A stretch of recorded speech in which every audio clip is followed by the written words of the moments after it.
এই 24 জনকে দায়িত্ব দিয়ে গেলাম এই 4 জেলার উন্নয়ন করার জন্য। ইয়েস, 12 তারিখে ধানের শীষকে জয়যুক্ত করতে হবে। এই 24 জন দাঁড়ান, তো ওখানে দাঁড়ান, 24 জন দাঁড়ান, এখানে ওখানেই দাঁড়ান, আপনারা ওখানেই দাঁড়ান, লাইন করে দাঁড়ান, ধাক্কাধাক্কি করো না, ধাক্কা দিয়ে করছে না, লাইন করো না, লাইন করো না, জাস্ট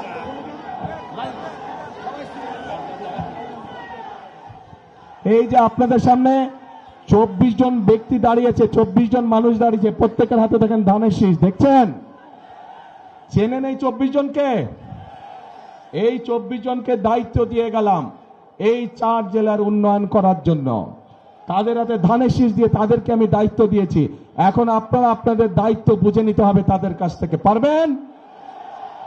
তাহলে 12 তারিখে পরিকল্পনা কি আপনাদের? ধানের শীষে ভোট দিতে হবে। বসেন নেতৃবৃন্দ, এরা সবাই হচ্ছে ধানের শীষের লোক। এদেরকে জিতিয়ে আনতে পারলে আমরা ওই কাজগুলো সব করতে পারবো, জিতিয়ে আনতে পারলে আমরা ওই কাজগুলো সব করতে পারবো। কিন্তু এদেরকে জিতাতে হলে আপনাদেরকে এগিয়ে আসতে হবে। আপনারা এগিয়ে আসলে ধানের শীষ জিতবে।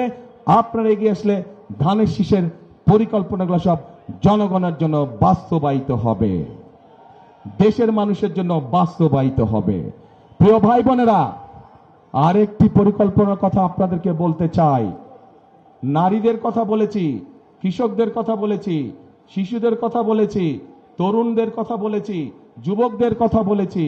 আরেক শ্রেণীর মানুষ আছে আমাদের সমাজে, যে মানুষগুলো আমাদের জন্ম থেকে মৃত্যু পর্যন্ত আমাদের সাথে থাকেন। তারা সম্মানী মানুষ। তারা জীবনের বিভিন্ন সময় আমরা যখন বিভিন্ন মুসিবতে পড়ি, সেই সময় তারা আমাদেরকে পরামর্শ দিয়ে থাকেন। সেই মানুষগুলো কারা? সেই মানুষগুলো হচ্ছে আমাদের বিভিন্ন মসজিদ, বিভিন্ন মাদ্রাসার ইমাম সাহেবরা, খতিব সাহেবরা, মুয়াজ্জিম সাহেবরা।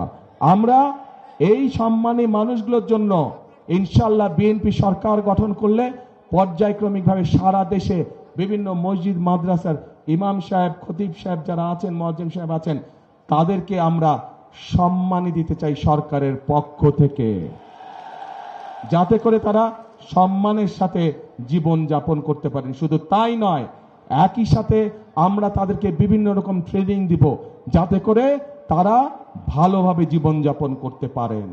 এই পরিকল্পনা ভালো লেগেছে আপনাদের কাছে? ইনশাআল্লাহ।